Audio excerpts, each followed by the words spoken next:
আমার ছোট্ট টিনের ঘরটা কিভাবে আমি পরিপাটি করে গুছিয়ে রাখছি সেই সব আপনাদের আজকে দেখাবো। তো এই যে দেখেন, প্রথমেই আপনাদের দেখাই আমার ঘরের ভিতর সুন্দর করে সাজিয়ে গুছিয়ে পরিপাটি করে জিনিসপত্র রেখে দিছি। তো এই যে হচ্ছে টিভিটা লাগানো এই দেওয়ালে, তো এটা হচ্ছে ওই সাইডে ছিল। আসসালামু আলাইকুম, কেমন আছেন সবাই? আশা করছি যে যেখানে আছেন অনেক অনেক ভালো আছেন। আলহামদুলিল্লাহ আমিও অনেক। থাম্বনেল আর টাইটেল দেখে তো বুঝতেই পারছেন আমি আজকে কি বিষয় আপনাদের সামনে চলে আসছি। তো আপনাদের দেখাবো আমি আমার ঘরটাকে কিভাবে সাজালাম। বাইরে দিয়ে টিনের ঘর, ভিতর দিয়ে বিল্ডিং ঘর এর মতন সাজানো। তো সব কিছু আপনাদের সাথে শেয়ার করব। তো বাড়ির প্রথম থেকে আপনাদের দেখাই। এইটা হচ্ছে আমার বাড়ির সামনের সাইডটা আর কি। আর এইটা হচ্ছে গ্যারেজ। এই গ্যারেজ হচ্ছে এই যে আমাদের গাড়ি রাখি। তো এই গ্যারেজে এখনও এই সাইড ওই সাইড দুই সাইডই টিনের বেড়া দেওয়া হয় নাই। আর উপর দিয়ে যে একটা চাল দিবে সেই চালটাও দেওয়া হয় নাই, মানে হচ্ছে এই গাড়ির যে ঘর সে ঘরটা এখনও করা হয় নাই। তো আপাতত এরকম করেই রাখছি। তো ইনশাল্লাহ আস্তে আস্তে করব। তো এই যে হচ্ছে আমার বাড়ির সামনের সাইড আর জানলার কাছেই আর কি এই গাড়িটা রাখি আমরা, কারণ এইখানে হচ্ছে আমরা ঘুমাই আর গাড়ি থাকে আমাদের কানের কাছে।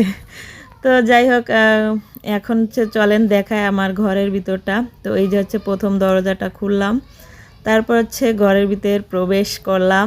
তো এই যে হচ্ছে দেখেন ঘরে ঢুকতেই আমার খাট। তো এটা হচ্ছে একটা বেড। তো এই খাটটা আমার ছিল না, আমি নতুন কিনেছি। তো আপনাদের আগের ভিডিওতে হয়তো দেখাইছি অন্য একটা খাট ছিল এখানে। তো এক রুমে খাট ছিল আর এক রুমে ছিল না। তো ঈদের আগে হচ্ছে এই খাটটা আমি বানাইছি। আর এই যে হচ্ছে জালনা, আর জালনার উপর দিয়ে দেখেন কত সুন্দর পর্দা দিছি। এটা হচ্ছে বিল্ডিং ঘরের আর কি পর্দা দিছি। তো অনেকে আমাকে কমেন্ট করে যে টিনের ঘরে বিল্ডিংয়ের পর্দা দিছেন কা, ভালো লাগতেছে না। আবার অনেকে বলে অনেক সুন্দর লাগতেছে।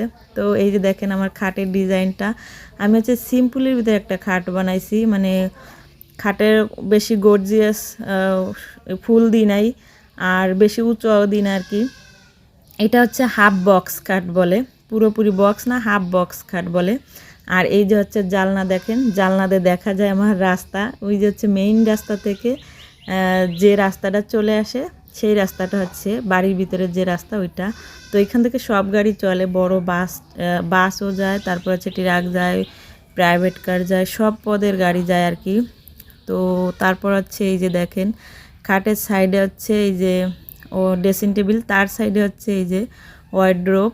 আর এই যে হচ্ছে টিভি লাগাইছি, দেখেন এই টিভিটা ছিল হচ্ছে এই সাইডে শোকেসের উপর ছিল। তো টিভিটাকে খুলে এই সাইডে আনছি, কারণ হচ্ছে এই রাস্তার সাইডে দিকে যদি টিভিটা থাকে তখন যখন টিভি ছাড়ি আর কি, রাস্তাতে যখন মানুষ যায় তখন আর কি জানলাতে তাকাই থাকে, আমরা টিভি দেখতেছি। তো এই যে ছবিটা দেখছেন এইখানে হচ্ছে আমার এই ওয়াল টিভিটা ছিল, এখান থেকে খুলে ওখানে নিয়ে লাগাইছি। তারপর হচ্ছে এই যে এই সাইডে আছে দুইটা জালনা, এই রুমে হচ্ছে 4টা জালনা। এই সামনের সাইডে যে রুমটা এটা হচ্ছে 4টে জালনা। তো দেখেন এদিকে হচ্ছে এই যে জালনা 2টা আর এদিকে হচ্ছে এই যে দরজা। তো এই দরজাটা হচ্ছে পিছন সাইডের রুমে যাওয়া লাগে। তো চলেন পিছন সাইডের রুমে দেখাই। হাই হাই, দেখেন ঘরের ভিতরে ছাগল ঢুকে গেছে। আর এদিকে হচ্ছে আপনার ভাই চলে আসছে নামাজ পড়ে, আসেই আমাকে বলতেছে ভাত দাও। তো এইটা হচ্ছে পিছন সাইডের রুম। আর এইখানে হচ্ছে এই আমার পুরনো যে খাটটা ছিল সেই খাটটা হচ্ছে এইখানে রাখছি। তো উপর হচ্ছে ওই যে ছোট্ট একটা খাসি ফ্যান লাগাইছি। তো এখানে হচ্ছে সিলিং ফ্যান এখনও কেনা হয় নাই, তবে কিনবো। আপাতত খাসি ফ্যানটা আর কি লাগাই রাখছি। আর এই ফ্যানে কিন্তু প্রচণ্ড বাতাস হয় বন্ধুরা।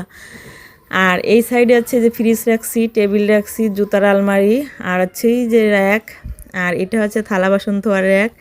তার সাইডে আছে এই যে চালের ড্রাম।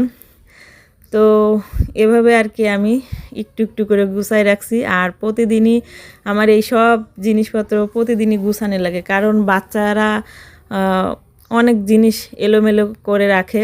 তো একটা মেয়ে সংসারে অনেক কাজ থাকে বন্ধুরা, হয়তো আপনাদের প্রতিদিন দেখানো হয় না, কিন্তু অনেক অনেক কাজ থাকে। তো দেখেন এইখানে হচ্ছে আমার ছেলে আর মেয়ে ঘুমায়, ওদের রুম হচ্ছে এইটা। তো বন্ধুরা অনেক কষ্টের পরে আমার এই ছোট্ট তাজমহলটা বানাইছি।